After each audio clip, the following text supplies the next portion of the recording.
Welcome to Rise, Healer, Rise, the podcast where your transformative journey as a healer takes flight. We're here to guide you on a sacred path of embracing your essence and transforming your sensitivity into strength. Are you a healer, an empath, a creative soul, or a leader who has a deep desire to share your gifts and create an abundant life that honors the beauty of our earth? In a world that's calling out for healing, your unique gifts are more needed than ever. But how do healers, creative souls, and leaders of our new earth maintain their spiritual connection while navigating the material realm? The answer lies within you, and I believe in your power to rise up and navigate the challenges that lie ahead. The key to unlocking your full potential lies in sharing your healing tools, and just by doing this, you invoke divine right protection. Inside this podcast, we explore nature-based methods to clear trauma, cultivate sacred essence, and share your gifts to create a significant impact and thrive as a modern-day healer. Join me, Sarah Estelle, your host, flower essence expert, high priestess and business guide, for content that soothes your soul and sparks inspiration. At full moon, we welcome a special guest to impart their wisdom. Together, we rise, heal and transform. So embrace your essence. Honor the abundance of Gaia. You are source. You are limitless. The world awaits your light. Rise, healer, rise.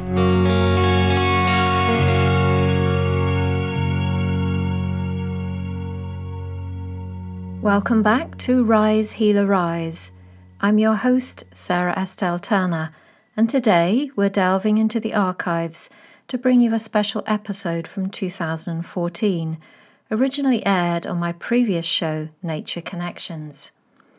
In this episode, I had the pleasure of speaking with Julian Barnard, a true pioneer in the world of flower essences.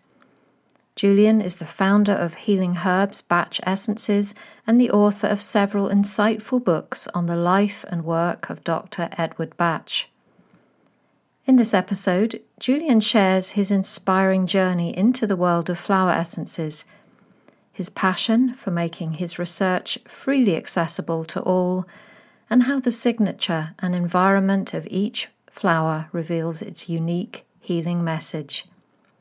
Whether you're new to the world of flower essences or a seasoned practitioner, this conversation is sure to deepen your understanding and connection to the healing power of nature. Enjoy this timeless wisdom from 2014. Hello, it's very nice to see you, and great to be able to talk with you this way. Absolutely. Yes, aren't we lucky that we can talk in this way, and that everybody, so many people can share in our conversation at the same time. So I think you know, and many people listening will know if they've heard me talk before, I'm a big fan of the Bach or Bach flower remedies. They form a large part of my own daily life and my own professional practice. And so it's always a great honour to talk to you, because you have been so instrumental in their becoming so used, both within the public realm and in the professional realm as well. Yes, I mean, it's an interesting thing, isn't it? Dr. Bach talks about finding your real journey in life, the thing that you have to do. And I had no idea that this was the way it was going to go for me. I started life as a writer. Well, I trained as an architect, but I think I'd always wanted to do something that was really interesting and was an investigation for me personally, as opposed to working with received knowledge. Mm. And it's a long time ago now, actually. I mean, really getting on for nearly 40 years. So I suppose you could say that is my life work. Is it 40 years approximately that you first heard about the essences? 1976, I think I did 76, 77, I can't remember exactly. And, well, it's a long time. Yeah, so 40 years is a long time, and you've achieved a remarkable amount, and it's lovely to see. And we're going to talk about this today, so that other people can go and share everything that you have manifested as a result of all your research. So, coming back to the beginning of your journey, can you share with everybody how you found out about Dr. Bach? Well, every person who, when they encounter Bach flower remedies or any other essence range, they have their own story of, well, this is what happened to me, and each one is equally valid. So mine is not really different to that which you might have or one of our listeners might have. But actually what happened was that I was looking at a collection of secondhand books, and I pulled out this little book, The 12 Healers. And I looked at it and thought, this is really interesting, but I don't understand it. And anyhow, I'm not really interested in medicine. So I put it back on the shelf. And then I thought, no, wait a minute. I know my friend Joy. She would really like this. And so I gave her the book. And at that time, I was working at her house doing painting and decorating. And we used to stop for coffee and began to have a conversation about Dr. Bach and the flower remedies. And it went on right through till lunchtime. So actually, it engaged me because it was so interesting as a subject. And, well, it's a long story. But as I say, every person has their own story about how they find the journey into this very, very fascinating subject. Because it's about us as individuals. It's not about a blanket treatment for a problem where everybody who has, I don't know, astigmatism in their eyes or they've got some kind of problem with their ears, they will treat them like this. The whole subject is about you as an individual, me as an individual, which is why we don't talk about people. We talk about I. This is what I work with. I mean, today, this is... Can I see it in the picture? This is the essence that I'm taking today. Right. And so, that's what I'm working with now. Yes. Yes. And for people listening to the audience, people won't be able to see that. You just showed me your glass of water. Absolutely. Absolutely. And that's really the thing. Yes. Isn't it amazing that we can wake up each day and say, how do I feel today? And support that for ourselves.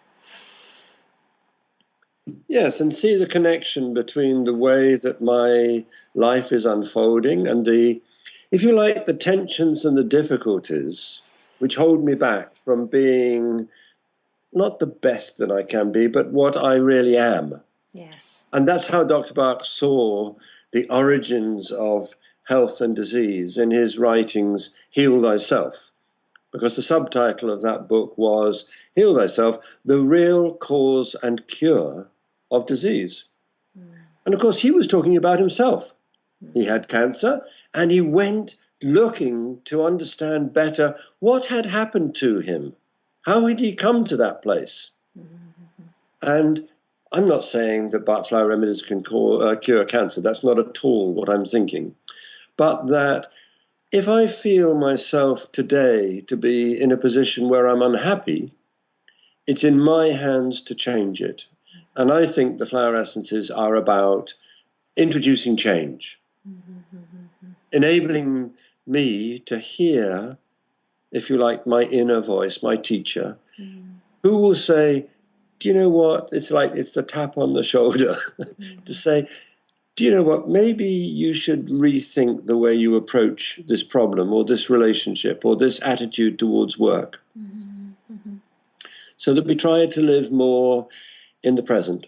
Well, that's what I'm passionate about anyway, but that's what's important. Clearly, and look all that you've brought forth as a result of that. Yeah, so how amazing that all this has come forward by you, perchance, which we know was not, but seemingly finding a book, and then, wow, it's extraordinary.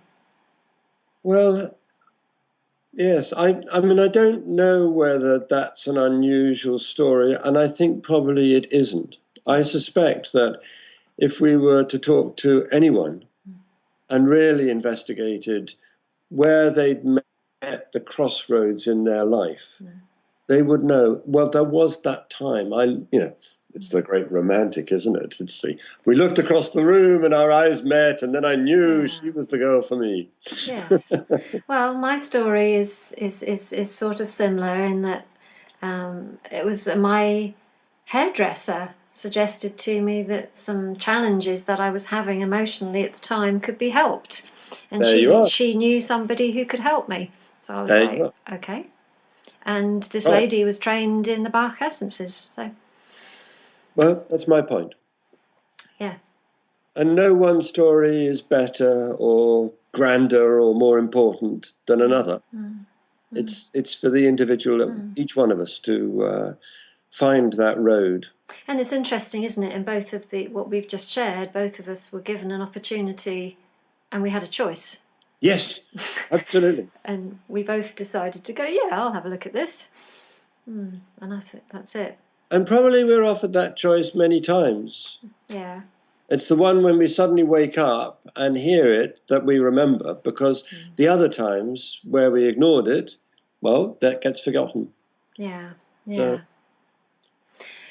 So that opportunity, if that's what we would want to call it, led to you. Obviously there was events in between this, but one of the quite remarkable things I think you did in keeping the conversation linked right back into Edward Bach right now is that you edited and published his collected writings of Dr. Edward Bach, didn't you? Yes, that was in 1986 that we did that. And I think I should say that Nicky Murray at the Bach Centre was probably instrumental in enabling that to happen. But I realized that really, little by little, we were losing contact with the source, the original source of these ideas. And of course, people can discuss, well, where did he get his ideas from? But what he wrote, if ever he got an idea, he wrote about it. This was the thing. He wrote immediately. He discovered his new interest or in a particular plant and what he thought it would be useful for.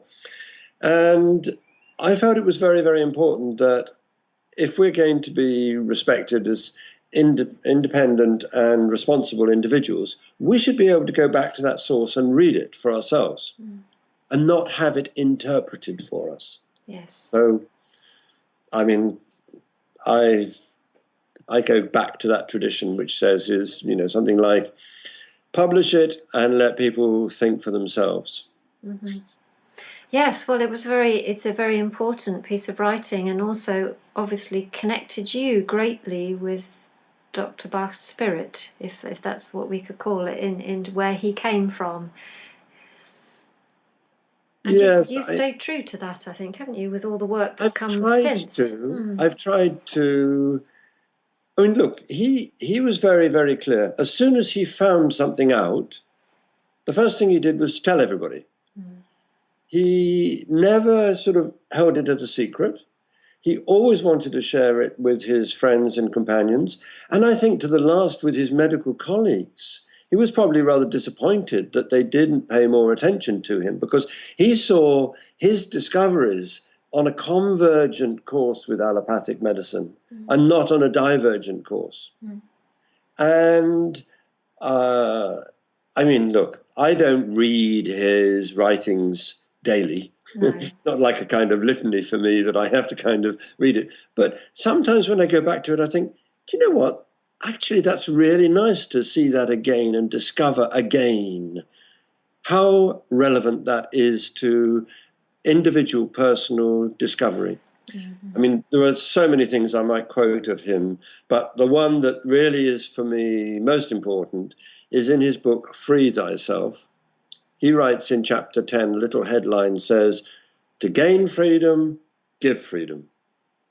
And I want freedom. That's it. I've always wanted freedom ever since I was a kid.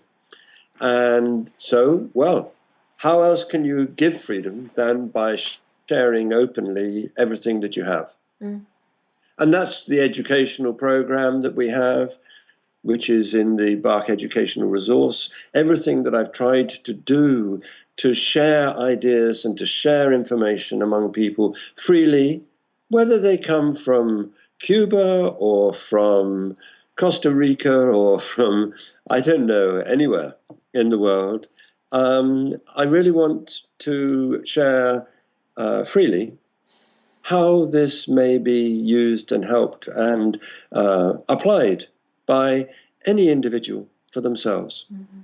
That's the beauty of flower essence therapy. It's a kind of, it's a free message. Yes. Bit like Skype. Yes. Or, Yes. Which is how we're recording this. Yes, exactly. Yes.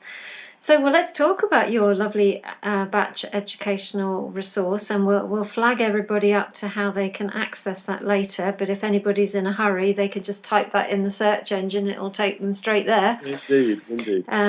So it's a wonderful, wonderful place. You can spend hours and probably days in there because there's so many videos and talks and so much information. Would you like to talk us through a little bit of the variety of things we can find there? Well, this began maybe 10 or 12 years ago when I was talking with Beth Bruno in Brazil. And alas, she's not with us anymore. But she said, it's fine, Julian, to talk about the remedies and how they work and how you would use them. But people in Brazil don't know the plants that are involved. So please send us pictures of the plants. Well, I trained as a photographer. I mean, so it's easy to take a picture. But then I started to think, you know what would be really exciting to make a video film about the individual plants, showing it in all its different moods and circumstances. And I've had a lot of help with this with a colleague and friend of mine called Graham Chalafor. And so we got cameras, obviously, and editing suites and all that kind of stuff, and put together material on each of the 38 individual remedies. So let's say, one that's often forgotten is rock water. But, when you investigate how water works in the landscape, how it comes from the subterranean aquifers and bursts forth as a spring, and what the history is in this. Well, this to me is absolutely fascinating. And so I share the ideas that actually are exciting and interesting for me. And I hope that that enthusiasm comes across, because I don't want to have this as a definitive exposition of this is the way to see this remedy. I want to stimulate other people into thinking about the plants and the world and the environment in which they live, so that not that they go out and discover other essences, but we begin to relate ourselves to the planet on which we exist in a more meaningful and respectful way, if that makes sense. It does, yes. And obviously, there are books which tell you lots of very, very good information about, I don't know, take Mimulus if you're feeling this, or take Larch if you're feeling that. But that, for me, often becomes a rather prescriptive approach to the process, where it's kind of like, it's like a questionnaire. Are you this kind of person? In which case you need that. Whereas if you go to the tree or the flower, you actually experience something very different in terms of the messaging that is coming from the plant world. Now, you can't exactly quantify how that is, because it's a quality, and it's information about the way the plant communicates. And it doesn't speak to me in English, nor in French or Japanese or any other language. It speaks to me in the language of what actually it is, how it grows, how it exists, how very, very interesting things like what's its method of seed distribution? Yeah. I don't know. I don't know whether this is of interest to your listeners, but this is, let's say, take the first remedy that Dr. Bach discovers, impatiens. It generates 5 seeds in every flower. 5, always 5. I didn't know that. And always 100% germination of the flower to produce the seed. I mean, pollination of the flower to produce the seed. And then when it explodes as a seed pod and the seeds go down, 100% germination of those seeds. It doesn't miss one. Now you compare that with another flower, maybe it's clematis, which was the second flower that he found, and those floaty seeds which drift away on the air, or maybe one, I don't know, maybe one in 500 or one in 1,000 of those actually land and germinate. So if you think of the seed as the encapsulation of the idea of what this flower is, what this plant is, you can see that there's a very different kind of structure of idea within the plant between clematis and impatiens. And I could tell you that story over and over and over again in relation to all of the different flowers that we use to make the flower essences, because how they propagate and how they live is the story of who they are. Of course, of course. Of course. And I think it's very interesting, because I know when I first started learning about flower essences, and I was teaching myself quite a few at the beginning, I did work in a very sort of repertory sense. I think that's how many of us start, and it got to the place with me, whereas I knew quite a lot of the essences in the Bach system, but I had no idea what the plants looked like. Yeah. And it was when I started to actually find out who they were and take an interest in the physical plant and admire them and recognize them, that everything began to change. It became a living subject. And also your perception, and this is my experience, my perception of the essence and what it does and how it works, that changes as well. Because when we have a written description, it's a partial truth. It's not a whole. Yes. It's an aspect of things. Yes. And this becomes very interesting to me when you look at the essences from the sort of repertory of 38. Which ones do people never use? Well, of course, it's the ones either I wouldn't want to be like that, or I don't really get it, I don't understand it, so therefore I can't explore it and understand it within myself. And that certainly applies to vine, to heather, to rockwater. I mean, nobody wants to say, I'm a rockwater type. But actually, all of us are very fixed in our ideas. But we just don't recognize it. We don't see how that influences the mentality and the structure of the way that we live our lives. So when you go to a rockwater spring and you spend time there, you'll see elements of a different world, of a different life. Away, leave your phone behind. No more emails, no computers, just be there and spend a period of time in relation to that essence. And anybody will. You'll start to learn things, you'll hear things, you'll see things that will give you a different perception. And that will dissolve, or at least adapt and slowly change the structure, the rigid structure of my thinking. So I start to see things as they are, not the way that I project them to be. Yes. Which is actually a very free and open definition of rockwater, isn't it? Absolutely. It's a kind of much easier. If you were to give me that remedy, I would be happy with you saying, Sarah, I think you need this because this will help you be free. Free, yes. Remember freedom.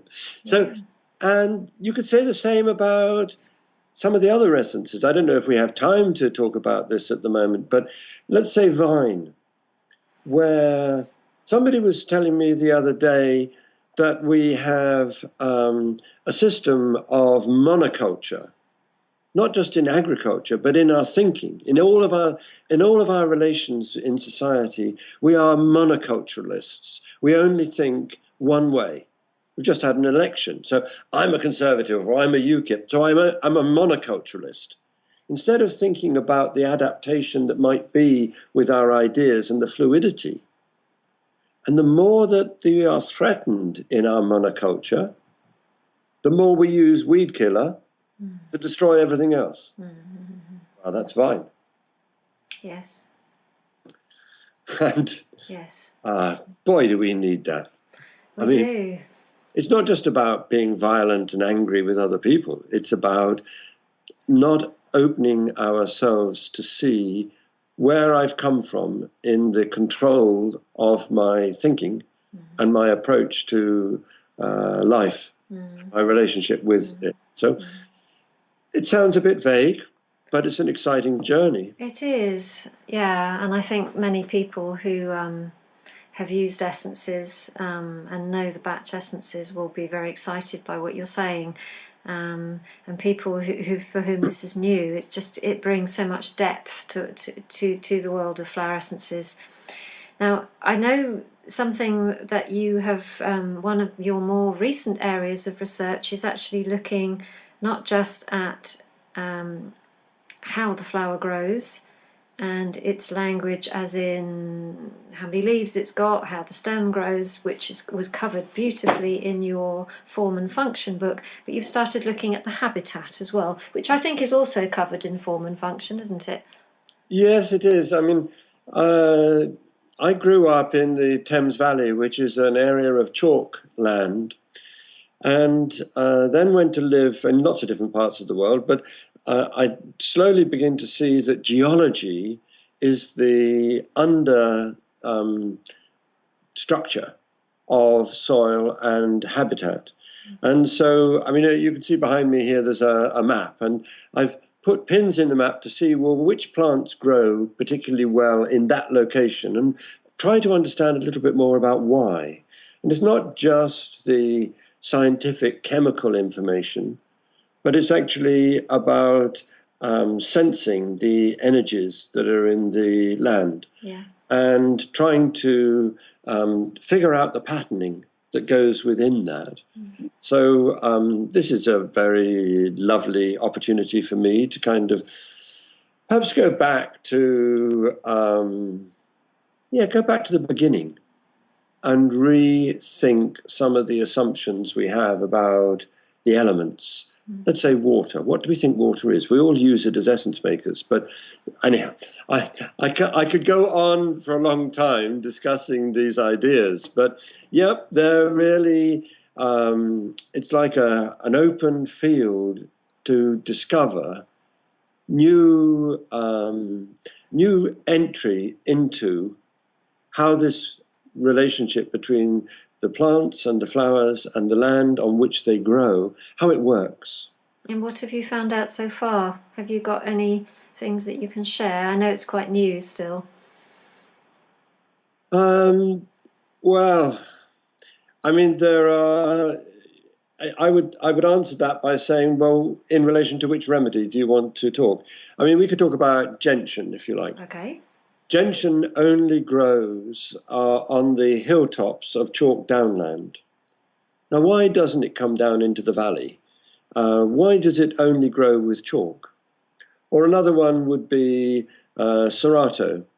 I mean, I've just created at Healing Herbs, with the help of some other people who work there with me, we've created a very large border and put into it chalk from Devon and planted Serato in that, because that's where Serato really grows, is in chalk, in the limestone cliffs. Okay. And the calcareous loving flowers will grow differently if you give them the proper soil. Now, of course, this doesn't mean anything to somebody who wants to use the remedy, but to me, it's learning more about how the plant lives if you give it a chance to be itself. That's interesting, because I live in a coastal town on the southeast of England. We have a lot of Serato grows on our coast, on the cliffs. Really? Well, not actually on the cliffs, but yeah. You find it along by the seaside. Yeah. Well, there you are. You see. So it's an endless fascination to see, and historically, how plants move across the continent or across continents. So it's a long story. Well, it's fascinating, yes. one conclusion, and it's not one ending in that. Well, as you said yourself, there is so much to talk about. We're almost at the end of our time now, so if people would like to carry on learning about what you're doing, and I'm sure many of them will, would you tell them where they can go and find out more? Well, we're just preparing new websites, in fact. But if you look at www, of course, healingherbs.co.uk, you'll find out about us, about Healing Herbs, and where we live and where we work. And also the same with www.bacheducationalresource.org. Because the educational resource is a free-to-view. As you said, it's almost like a library of films and books and publications and many different aspects of the work with plants and geometry and counseling and relationships and therapy. Fascinating interview on there with the Chinese doctor talking about Yes, it was one of my favourites. Dr. Ying-Chi Li, yes. He's an amazing man. Yes, I loved hearing about that, yes. It's in Taiwan, but I would say, if we can link the network across the continents, we can connect up and share ideas and share the joy of this work. Yes, absolutely. Which is really what it's about. It is, absolutely. And I'd just like to add to everything that you were saying is that we haven't really touched on it today. It's been interwoven into what we're saying. Of course, the whole range of essences that you sell, the Healing Herbs Bach essences, which are all for sale in the site. They're actually the range that I use myself in my own practice because of the purity of your essences. Well, I didn't know that, but thank you. Yes. So just making sure that everybody knows that as well. Well, thank you so much, Julian. I really appreciate your time today. I've learned a whole load more by talking to you. It's always a delight to connect with you and with nature in that way. It's a great pleasure. Thank you, Sarah. You're very welcome. Okay, thank you. Bye-bye. Bye-bye. Thank you for listening to today's episode. I want to remind you that your journey is a sacred one. You are not alone on this path of transformation. I, Sarah Estelle, and all of the Nature Kingdom are here with you, holding space for your growth and celebrating each step you take towards embracing your true essence. If you love today's content, leave us a review on your favorite podcast listening platform and share your biggest takeaway. And do visit the show notes of this episode where you'll find extra resources to support you. Also, come and join our Rise Healer Rise community on Facebook and be part of a rising wave of healers who are empowered change makers. And make sure you subscribe to this podcast and never miss an episode. Thank you for joining me today, and I look forward to seeing you in the next episode. Until then, may you always remember, you are the healer the world has been waiting for. Rise, healer, rise.